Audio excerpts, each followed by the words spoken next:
Hey, Work Positive Nation, Dr. Joey here. Ho, ho, ho.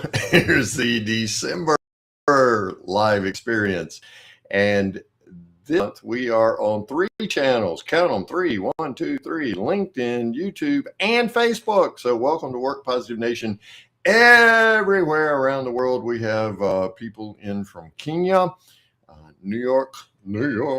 Okay, I won't sing. And then I'm in Virginia in the U.S. So welcome to everyone in Work Positive Nation. I am Dr. Joey Fawcett. This is our monthly Work Positive live experience where I'm coaching you to grow people and profits in such a positive work culture that your employees are as eager to come to work on Monday as they are on Friday. That's right. I'm going to tell you how to do that today. So I have on my festive red today. Started to wear my ugly Christmas sweater, but I decided not to because I don't remember who gave it to me, and that person could be on one of these live experience channels. So anyway, we're going to work positive, and we'll wear our festive red today. Hope you get to wear red too. Hey, this time of the year, we got down to single digits here in Virginia this week. This time of year makes me think of spring because I'm a warm weather kind of guy. I like that better. So as I was reflecting on spring and hoping spring would hurry up and get here, I remembered a time when my wife and I were trail riding our horses on a beautiful spring afternoon. We live on a little farm, as I've told you previously, and we have horses and we enjoy riding horses. So the temperatures had finally gotten up over 60 degrees Fahrenheit, which meant that we had shed those insulated jackets and we were wearing just long sleeve t-shirts and some vests. And I had actually pushed my sleeves up to soak up as much vitamin D sun as possible. And the trail we were on took us by a pond, which we always enjoy because we love water of any kind. Except this time we did not enjoy the water because as we walked by on our horses, we suddenly found ourselves in a swarm of flies, lots of flies, just like these. And they were the biting kind of flies. So here we've got a warm spring day. We've got abundant sunshine and they've hatched out. And we just happened to be there when it happened. Joy of joys. And we, my wife and I, and our horses were the first meal for these flies. Man, they were really, really hungry. And so at first the horses just kind of flicked their tails and we were swatting at them and that didn't help at all because they were so thick. Then the horses started dancing and nickering. Now, I don't know if you've ridden horses much, but those are both the dancing and the nickering. Those are both warning signs that those horses were ready to roll. They were ready to bolt. So my wife said, I'm getting out of here. And she bolted away at a gallop, kind of like this, away from that swarm. Now, my wife is an experienced rider. She has been riding since she was a little girl. I am not. And my horse and I got along fine at that time because he prefers to walk and not to gallop. And I prefer that he walk and not gallop. So it was a perfect match. There was no trot or lope, or certainly not a gallop. My inexperience and his laziness were just like this perfect match, except this one time. And that swarm of biting flies helped him not only wake up from his laziness, but to find what I call his dormant gallop gear. He found it in about 2.3 seconds, and in 3 steps, he was galloping, and I was screaming, whoa, whoa, whoa. And so here I am. This is kind of like me, even though I'm not a conquistador. My butt was bouncing up and down in the saddle, and I was pulling back on the reins just as hard as I could. And Leo was running just as hard as he could. In fact, we passed my wife on her horse. She had stopped to look back and see what was going on with me, and I was yelling. She started laughing. That did not help my ego or my butt stay in that saddle one single bit. Somehow I remained on that wild bucking bronc. And after what seemed like an eternity to me, which probably only lasted about 10 seconds, he stopped, he snorted, he swished his tail, and then he closed his eyes. He was snoring before I could even catch my breath. And of course, my wife was still laughing, not with me because I was not laughing. She was laughing at me. Does that experience ever sound like a day in your life as a people leader? I mean, maybe you're inexperienced like me at riding a horse. I'm not talking about in your tenure. I mean, today rarely resembles yesterday, much less last quarter or a year. So it's almost like we're all newbies due to the fast pace of change. I preferred to walk on that horse, but that pace of change is just galloping at breakneck speeds. Can you say AI?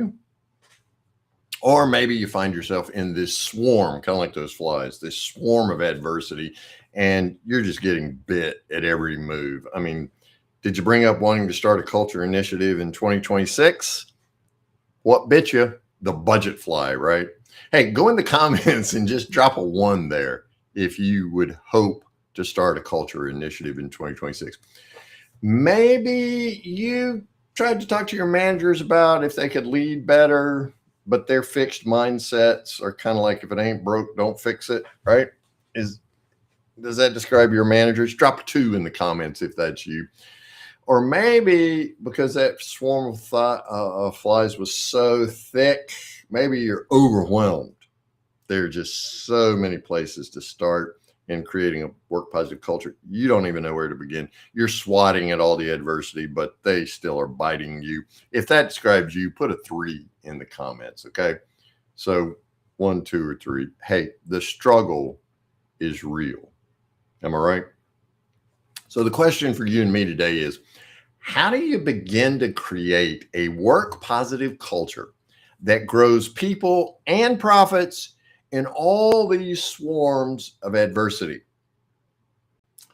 The purpose of this live experience today is to help you find one thing, your one thing to do that positively transforms your work culture, and to start your one thing this week.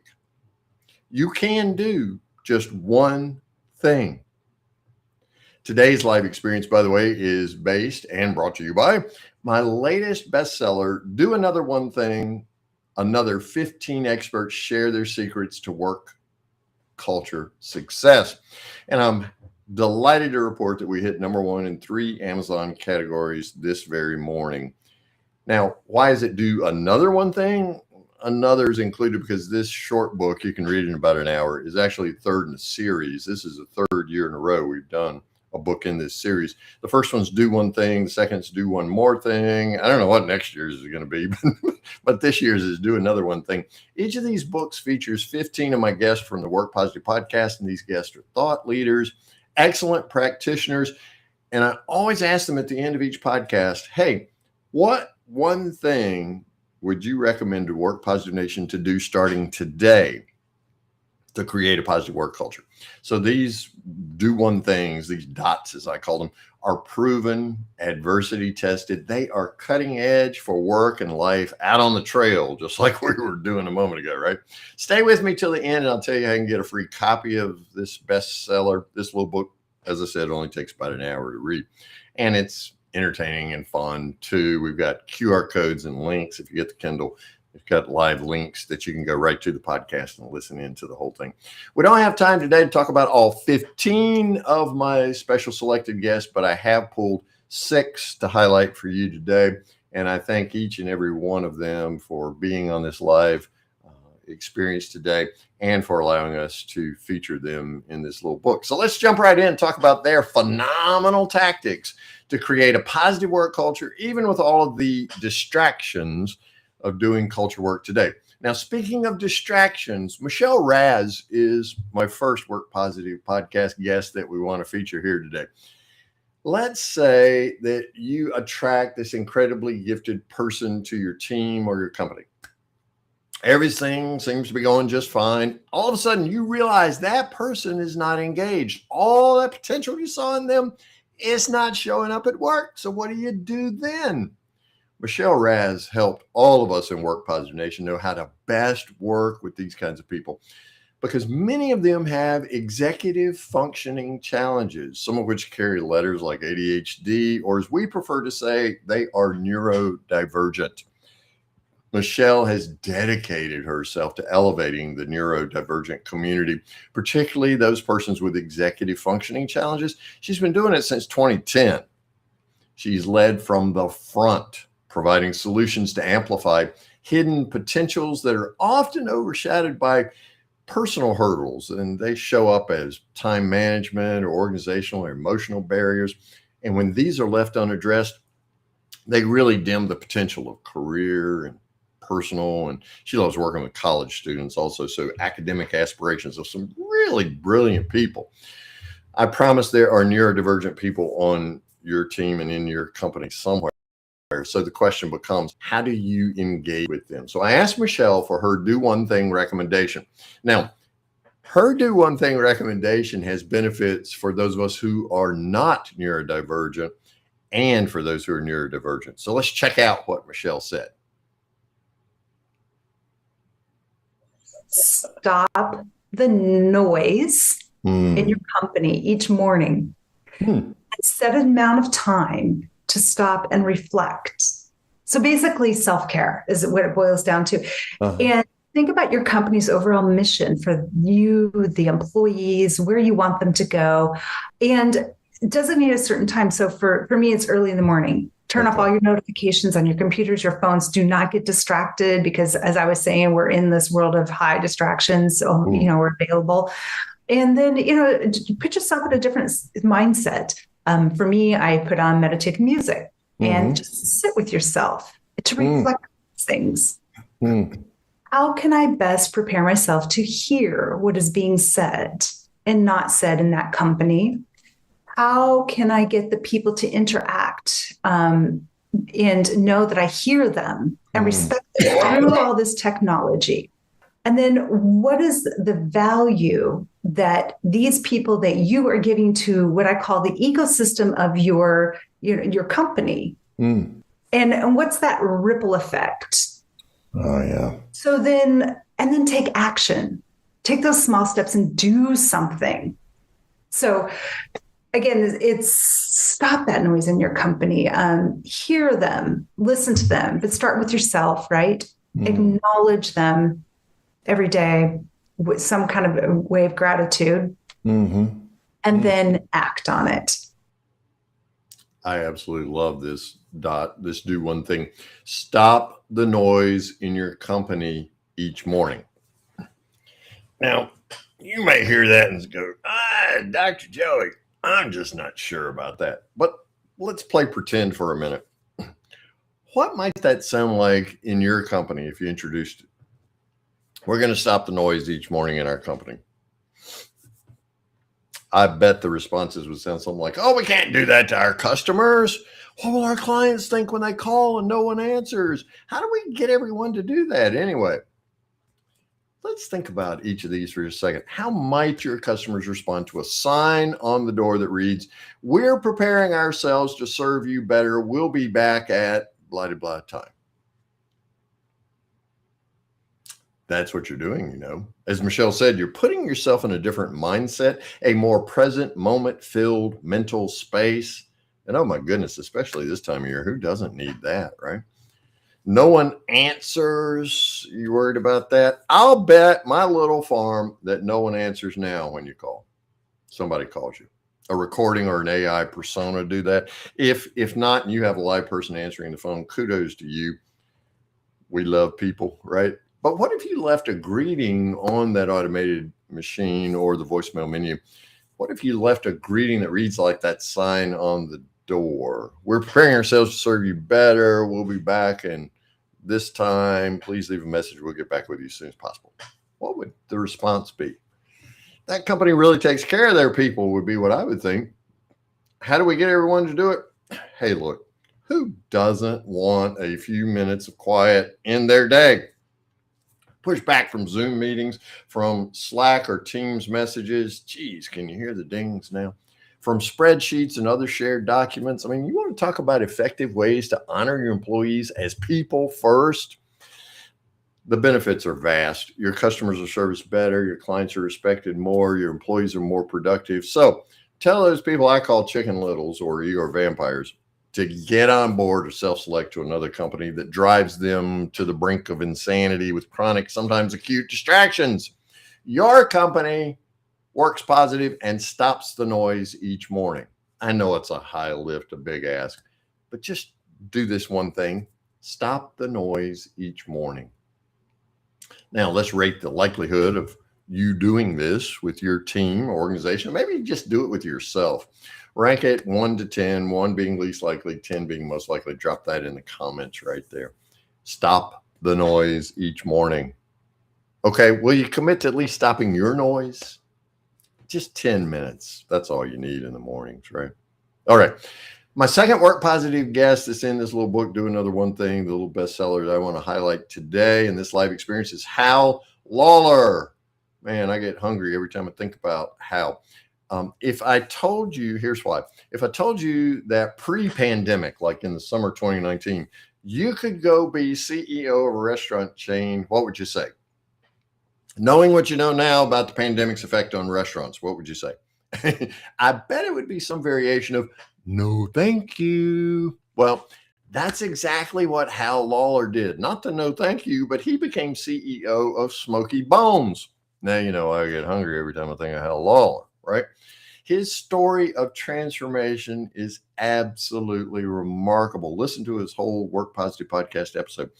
That chain, Smoky Bones, was underperforming before the pandemic. So you would think the pandemic would close them, right? Not under Hal's leadership. He transformed the culture into such a positive one that they won the Best Place to Work award 2 years consecutively. Who does that? How did he do it? Let's check out Hal's answer to my do one thing question during his Work Positive podcast interview.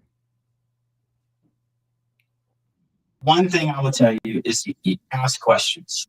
Go to your team, ask questions, and there's 2 questions. Here's the 2 part. There's 2 questions that I would encourage you to ask. One is, why do you stay? Right? Yes. So you need to understand why people stay with us. Why do they love where they're at? My response to them is so I don't mess it up. Like I need to know why you stay so I know what not to mess up. We need that one, right? And then the second one is, what do you believe we can improve upon? And it's not just, It's, because you're going to hear stories of like, hey, the straws are always splattered by the Coke machine. So do you think we can hang them above the Coke machine? And it's like, sure. Wow. And then sometimes it's that simple. Sometimes it's the executive chef doesn't know what he's doing. He can't place an order. And if you want the restaurant to run better, you might want to get rid of him. Some are very brutally honest. About people. And then sometimes it's as simple as like the little annoying things. I've always said, our servers don't quit because a bus pulled into the parking lot. They quit because the ice bin is always empty. And so it's amazing. It's like we need to listen to what's causing them distress and be part of the solution. But we won't know unless we ask the question. So ask the questions. What are we getting right? Don't mess it up. And what can we do better? And actually do something with the information. So that's my that would be my one thing. There are basically 2 types of questions. Now, Hal suggests 2 questions. There are 2 types of questions. We refer to them as test and discovery questions. So think of test questions as for information. That's something you look up online, you Google it, go to Wikipedia or whatever. Discovery questions are for innovation and creativity. Hal gave us 2 great examples of discovery questions in his dot. But I want to give some extra attention to his last 8 words. What did he say? And then actually do something with the information. Doing something with the information sometimes means following the answer to the last detail. That's a great modus operandi when you can, right? The company benefits with more profit and the person is valued and seen and esteemed more highly. Other times, though, you can't do the answer to the question right then. You might lack the budget, or you sought approval from your boss and it was denied, or you're short on personnel, just don't have enough people to make it work. In both cases, though, communicate back with the person who answered your questions and say, hey, thanks again for your help. Here's what happened as I acted on your information, and then you unfold the results. We took it all the way to completion, and here's what's changed because of it. Or I ran into a budget hole and I can't do it right now, but I'm going to budget for it in 2026. The most important work positive culture dynamic is you're saying, I heard you. I value you enough to act on your suggestion. I respect you as a member of our team and a person. So what about Hal's do one thing, his dot? Ask discovery questions and act on the answers. Is that the one you want to do starting this week? The third Work Positive podcast guest I want to highlight today that's in my latest bestseller, Do Another One Thing, is Dr. William Sparks. I love some Will Sparks, but I love most all my guests. Will's down in North Carolina. And from his podcast, to ask you this question, do you ever wonder what the secret culture code is for peak performance? Now, I wrote a book about this, When It Worked, last month. Go get yourself a copy or send me a message on LinkedIn and I'll send you a copy free. My interview with Dr. William Sparks, though, really answers this question. Will wrote, Actualized Teamwork, Unlocking the Culture Code for Optimal Performance. And in that book, he deciphers the culture code. Will serves as the Dr. Sparks, right? Serves as the Dennis Thompson Distinguished Chair in Professional Leadership at the McCall School of Business at Queen's University of Charlotte. He also serves as the Director of the Office of Leadership Initiatives there. Now, listening to Dr. Sparks' answer to my Do One Thing, my doc question, as we concluded our Work Positive podcast episode, for me, was like finding the secret culture decoder ring at the bottom of a box of Cracker Jacks, right? If you don't know what a box of Cracker Jacks is, Google it. That's a test question, right? Anyway, here's what Will said in response to that secret culture decoder ring. Here it is. I think the realization that, as I say in the book, that culture isn't just something that happens to you, you happen to it. And so I think that we tend to think of the organization as something that's out there or something that happens to me. And so I'm a big believer in the individual accountability and individual responsibility of what difference can I make in whatever sphere of influence I have. And you might be the CEO, you might be the CHRO, you may be an individual contributor or anything in between.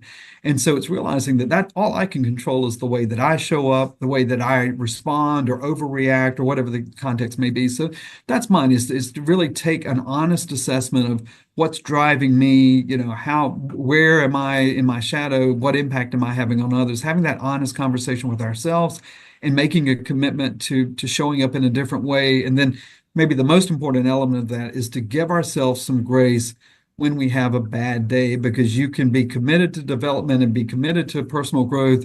And we're all going to have those Friday afternoons where we thought we were going to get off early and here we are at 6 o'clock or, whatever. And so, or the one person that always manages to push our buttons. And so we're going to take a step back or a step sideways. And so give ourselves some grace when that happens and recommit to being the very best version of ourselves that we can be. Jung was very clear. He said, it's better to be whole than perfect. And so I think what he meant by that was understanding that we have that shadow element, making peace with it, giving other people permission to call it out when they see it, and starting that integration piece, because it's when we're truly whole and authentic, I think, that we can best serve ourselves. And yeah, the Jung he is referring to there is Dr. Carl Jung, my favorite psychiatrist, psychotherapist, right?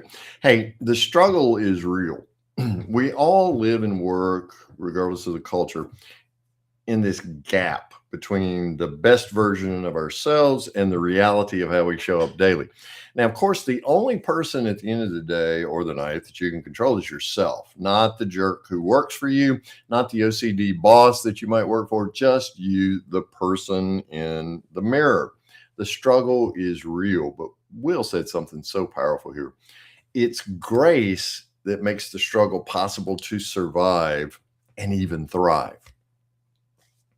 It's all about giving yourself grace. Did you hear Will say that? Reminds me of the time I was coaching an executive. I do a lot of executive coaching, and I was coaching an executive who expressed little, if any, self-grace. And her death spiral just grew faster and ran deeper with each passing sentence as she just unloaded. She was exhausted and she stopped talking and sat and stared at me after all this darkness came out of her. And I allowed the silence to become uncomfortable as the weight of her words, as she heard herself and what she had just said, as the weight of those words settled in on her soul. And then I asked her to think of a colleague. And I said, Okay, what would be your response to your colleague if she said everything you just said about herself? And without hesitation, the executive stepped right into that. I'd tell her not to talk about herself like that. She's better than that. More silence. And then she said, "Oh." And her eyes misted over, and her lips trembled, and her face turned red. I allowed more silence. And then I just asked her this question: will you please give yourself that same measure of grace you give your colleague and just be your own best friend? I'm telling you, we all live and work in this gap between the best versions of ourselves and the reality of how we show up daily. Grace makes it possible. It makes it possible to survive and even thrive in the midst of this struggle in the gap. So your do one thing today. If I had to pick one for you, it'd be this one. Your do one thing to start this week is to give yourself some grace to survive this gap. So take a second now and just think about an area of work where you need to give yourself some grace. I'm not going to ask you to post anything in the comments here. If you are overcome by a need to post and be really transparent, help yourself. We're going to assume a veil of confidentiality here over Work Positive Nation, right?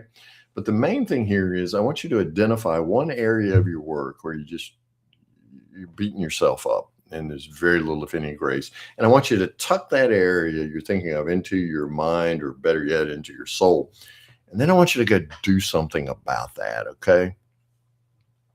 I want you to give yourself some grace to just recognize you're coming up short, and it's okay. It's a discovery mission that you're on. It's a learning experience. You can move forward. Now, as you tuck that area of your work into your mind or your soul, you're going to find opportunities because your brain's immediately going to work right now. As I even asked the question, your mind's going to work on that area and how to find ways of shoring that up. But look, give yourself some grace, please, as you do that. Be your own best friend, okay? All right. That brings us to the fourth Work Positive podcast guest that I featured in the Do Another One Thing bestseller. And I want to highlight Ryan England. Now, you may have said this somewhere along the way. In fact, I'd bet the farm you have, or you've at least heard someone else say this: you can't find good people who want to work anymore. Okay, maybe you didn't say it in that voice, but I can promise you said that recently if you're in a blue collar industry. Am I right? Ryan England came on the Work Positive podcast and busted the myth that there's a labor crisis. Also, he helped us reduce turnover by over 50% with his one process that he calls core fit hiring. You see, he's written a book, I highly recommend it to you, How to Hire the Ones You Won't Want to Fire. Great title, right? How to Hire the Ones You Won't Want to Fire. You see, Ryan's clients come to him overwhelmed with high turnover, excited about growth, and they're desperate to hire quickly. They're flooded with what we call garbage applications. You get those? Come to him tired of hiring people that they want to fire 3 weeks later. I mean, who hires these people anyway, right? Lost on how to write better job ads and where to post them. His core fit hiring process really takes care of all of these. So when I asked Ryan England for his do one thing suggestion for us to create a positive work culture today, of course, he talked about the people who make your company great. And here's how Ryan talked about how to make people great and recognize them. Let your people tell your story. We spend so much time getting customers to put testimonials online. We spend no effort getting employees to put testimonials online. Go ask your employees to record a quick little 60-second selfie video and talk about what it's like to work at your company, and share the heck out of that thing. I'm loving that. That will make you attractive. And by the way, if you can't find one or two to do it, Listen to this podcast again. If you're afraid to ask, that might be the problem. That's right. I don't care if your values are humble, hungry, smart. Yep. Oh, I love some Ryan England. We had a good time with that one. Let people tell their story. You absolutely got to love that. I mean, who do you know that you work with that works for your same company? Maybe they're on your team, who acts like they genuinely, authentically love working for your company as the hero employees. And when they grow up, right? But maybe there are others who are less flamboyant, who are quiet, always get it done, team members that just show up and they support all the company functions. It's easy to overlook those people, aren't they? What I want to encourage you to do with this Do One Thing is to identify those people, those hero employees. Recognize their stellar attributes, invite them to talk to you about what they like most about working for the company, ask their permission to video the conversation. Then, as Ryan says, splatter it everywhere. Post it on company website. Your LinkedIn company page is a great place to put it. Put it on Instagram Reels, YouTube Shorts, wherever you do it. Throw it up on TikTok if you want to. Caption them with shout outs to your company's rock star employees. And then when you do that, say, who's next? That's how your labor crisis will evaporate. Your sour attitude toward talent attraction will sweeten up. Your company morale will soar. And guess what? Profits follow morale. So make your employees rock stars is a Do One Thing. So as I was talking about that, I bet one of your employees came to mind, a rock star employee, right? Where you work. If you want to drop their first name only in the comments section, first name only in the comments section, that's cool. Just do their first name for now. Just a rock star employee. Now, of course, thinking about them is one thing, doing something with it's another. So jot down in your notes program or on a piece of paper with a pen. I keep one nearby all the time. Just jot that person's name down and go have that conversation with them and think of Ryan England when you do. By the way, we had a ton of fun, as you can tell, with that podcast. Be sure to drop in there. There's a QR code in the paperback edition and a link in the Kindle edition of the book to make that easy for you to do. Okay, 5 out of 6. Here's the fifth one, the fifth Work Positive podcast guest I featured in my new bestseller, Do Another One Thing. This is Ashley Rudolph. I love some Ashley Rudolph. I don't know about you, but I hear one common theme about every Work Positive Culture initiative, regardless of whether it's the beginning or it's the ending or it's the midpoint. Same statements made every single time. Here it is. You must have the support of leadership. You hear it too, right? And of course you do. Ashley and I talked about her on her episode of the Work Positive podcast about the crucial, vital importance of, we took it a little bit higher to a more strategic level, leadership, and how you as a leader can harness your power just to help your team reimagine what's possible for themselves. Starts with the employees. Ashley's story is this quickly. She went from an IC to a VP in only 5 years. She quadrupled her income. She's building a leadership style that delivered results. It shaped culture. She went way beyond navigating the system. She shaped it. And as a former executive, she led departments, built teams, made some long-term business decisions at the leadership table. Ashley Rudolph understands what moves the needle because she was the one deciding what and who matters. Inc., U.S. News, and New York Post have all featured Ashley's work. So when I asked Ashley for her Do One Thing she wished Work Positive Nation people leaders would do, here's what she said. Now lean in.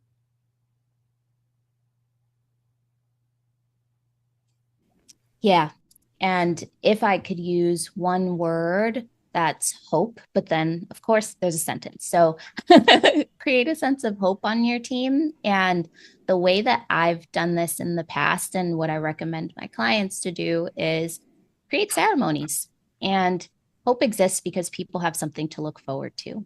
And if they don't have anything to look forward to, then there is no hope. And that's a hard culture to navigate. So there are key times in the work year where you can easily introduce some sort of ceremony on your team, whether it's having an end of year presentation that you do, and your team knows consistently every year that You will celebrate their wins and the hard work that they did over the year, or you will contextualize from them with your business perspective and the behind the scenes information that you have as a leader. Like, hey, what does this mean in context? What did we accomplish this year? Why is that great? What was hard about this from a business perspective? And doing those two things, I did an hour-long meeting at the end of the year, every single year, and the team just felt so great. So I would say like the underlying thing there was that I created a sense of hope, and the team had something to look forward to. They always knew what they were marching towards, and they knew that they would be recognized for everything that they invested. Hope, hope, hope. So if we ask your team or your company to rate the HQ, hope quotient, of your work culture from 1 to 10, 1 being the least, 10 being the best, what would they rate it? Be realistic. In fact, go right now into the comments and do your own rating of your company's hope quotient, HQ, 1 to 10, 1's worst, 10's best, and be honest. Look at those and you can see it's not just you. Hope is not a strategy. We've all heard that, but hope is absolutely essential for you to engage employees today. There's so many societal pressures today. There's so many stressful pain points. They're just all endemic to life and work today. And they are sucking hope with every passing hour. I'm convinced the reason so many people watch cat videos is to distract themselves from the loss of hope and just to take one step away from the VUCA world, the volatility, the uncertainty, the complexity, the ambiguity. And they're trying to take one step toward something that resembles hope because cat videos distract us, right? They're looking for hope, and that hope is it's not as bad as the media is telling us. But no matter how many cat videos you watch, you're not going to fill that void. Your employees really need to know that the game of life and work is winnable, that they at least stand a fighting chance, that there is some hope that things are going to get better. So will you as a people leader just give them some proof that they have a fighting chance, that they can live to fight one more day? Ashley talks about ceremonies, and I absolutely love ceremonies. I like ritualizing things so that we know we're going to do this on a regular, consistent basis, and people start leaning in and looking for it. I mean, you can create any kind of ceremony you want that infuses hope into your culture. You can celebrate Tuesdays if you want to. You can celebrate on Wednesdays. You know, give out an "I caught you doing a great job" award every Wednesday, right? Or be more creative than that. Do something, anything that deposits hope into your culture bank, and just trust that the hope you deposit will pay dividends in the hearts and minds of your team members, which will then add right to the bottom line, because you see, hope flows and it flows right on down to the bottom line of your company. Will you please today commit to making hope a ritual? Is that something you can start this week? Put a yes in the comments if you would just find one match of hope to strike and light a candle in the midst of the darkness. Man, I hope you'll do that. That was kind of a dad joke, wasn't it? Sorry. All right, my sixth and final Work Positive podcast guest that I want to feature today. There are 15 in the little hour-long read of a book that hit #1 in 3 categories today on Amazon. The final Work Positive podcast guest I want to highlight today from that book is Shawn Limsom. Now, we've all heard the SHRM statistic about 57% of persons who leave a job do so for what reason? Because of a, altogether now, bad boss. But have you ever thought about the ripple effect that bad boss has on those poor people who stay? And how that one bad leader poisons the work culture one drop at a time, Shawn says. And how over time that poison literally accumulates in the culture and kills the company. And it all started with one bad leader. Shawn wrote a book, One Drop of Poison, How One Bad Leader Can Slowly Kill Your Company. It's an awesome book. It was selected as one of the top 5 books to read about principled leadership by CEO World Magazine. Sean's a leadership expert, executive, and team performance coach. He's the founder of Motivated Outcomes, works with companies like Nike all over the world to help them build better leadership, healthier company cultures. So Sean and I talked on the Work Positive podcast about how to build a healthier company culture and discover the antidote to this one bad leader's poison. Here's what Sean Limsom said when I asked for his do one thing idea for us. I would think the one thing you should do if you're not doing it is start to measure engagement at your company. Measure the engagement of, if it's not for your company, measure it for your team. 2 things I look for if they're going to self-administer this, 2 things. One is look for people who give you perfect scores. That's a big red flag. Okay. So if you're getting fantastic 10s on your engagement, I would start to question it. Yeah, the organizational stability is not real good. I would say the psychology is not that great. If you're, there might be a safety issue there. And the second thing would be no engagement on the employee engagement survey.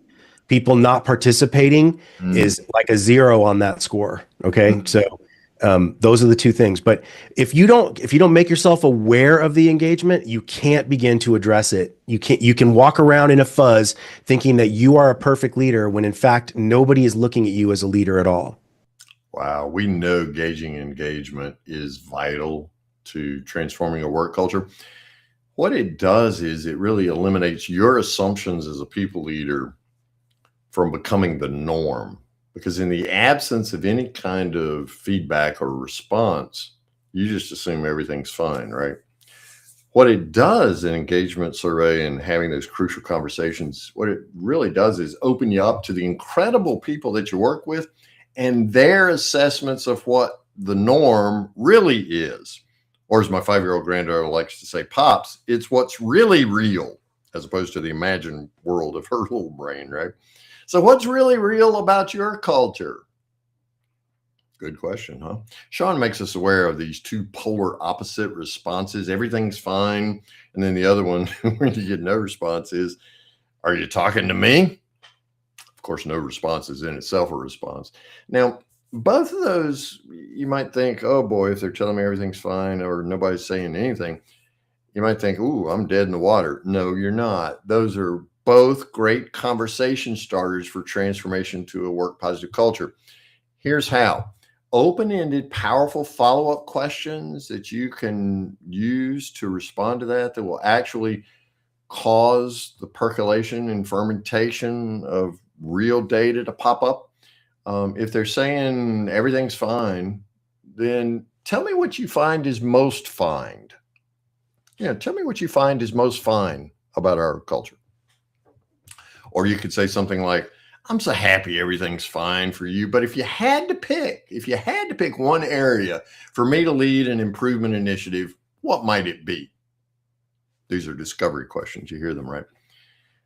Then if they're not saying anything, what you got to do is address the reality that they're used to being talked at instead of with.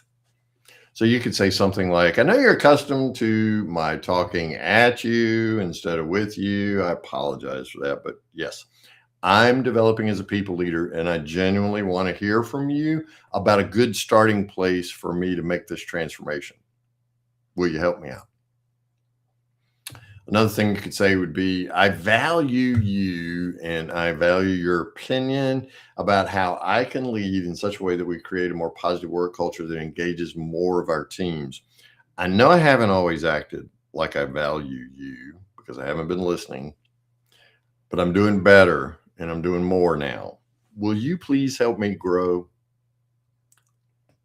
I know that's vulnerable, transparent. Maybe it's scary for some of you.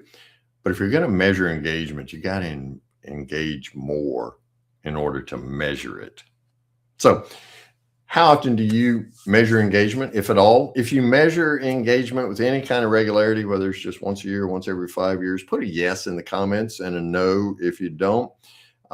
If you come up with a plan to increase engagement based on those results, put a yes. And if you measure engagement but don't do anything with that information, put a no. My suspicion is, as you're putting those in, there are a lot more no's to that second question about coming up with a plan.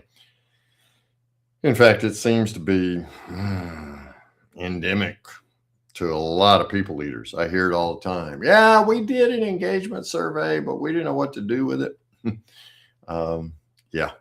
I'm working on helping you with that, by the way, of helping you measure engagement better and acting on your specific results to create better engagement. So stay tuned. More on that in 2026.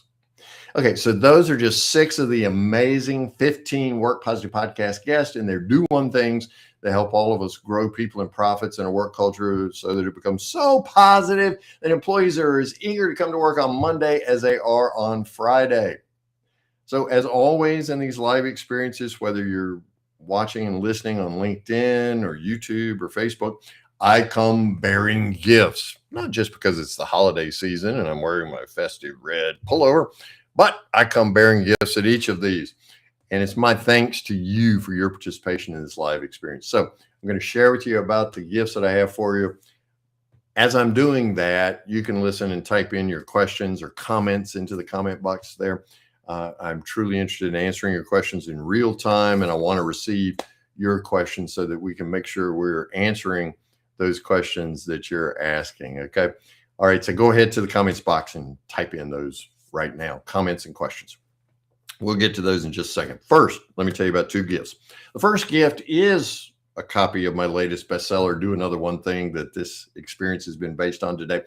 I want to give it to you free. No strings attached. It's yours just for watching live. In fact, right now, you can go to Amazon to your Kindle account and download a copy for free. Just put the title, Do Another One Thing, and or Dr. Joey or Dr. Joey Fawcett, that's TTE, in the Amazon search bar under books, and it'll come up for you. Just click through and you get yours free today, just like you would if you were getting any other Kindle book, only this one's free.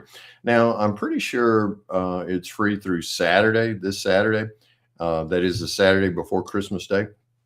If you're watching this after Saturday, no worries. I've got your back. Just message me on LinkedIn and ask for your free copy. Our team will get it to you so very quickly. Second free gift, please, please, please take advantage. Do yourself a favor and take advantage of the Work Positive Culture Assessment. It only takes about 3 minutes for you to complete. Just go to workpositive.today. You'll see it in the comments there, workpositive.today. You just click through and you do that. The assessment only takes, as I said, about 3 minutes to complete. I will immediately begin emailing you some best practices based on your stage 1, 2, or 3, where you are in the Work Positive Culture journey. Some things for you to start this week, in addition to those that you have been exposed to today, and that you will the other 9 that you'll be exposed to when you download the book free or DM me for a copy free. So I genuinely give away this content because I am so committed to improving the lives of you, your employees, and your company's profitability so that you can sustain and we can all create better family and neighborhood and city and town and country and globe environments for all of us to work positive in. So please take advantage of those 2 free gifts, if you will. All right. Let's see about some comments we've got here. Let me see. We've got, all right, we're seeing a bunch of links here. All right. I guess we answered all the questions. You've got the links there in your comments. The link to the book is there, so you don't even have to open up your Kindle account. You can just click on that link and go get your free copy now. And then also you see the workpositive.today, the culture assessment is there. Thank you so very much. I'm always so honored by the gift of time because that's the one resource none of us can create, right? Thank you so much for watching this live experience today, whether you're on LinkedIn, YouTube, or whether you're on Facebook, our first time on Facebook, by the way. Thank you so much for joining us today. Here's my wish for you and yours as you create a work positive culture. I wish for you and yours peace and goodwill during this holiday season. So thank you so very much for being a part of what we're doing in the world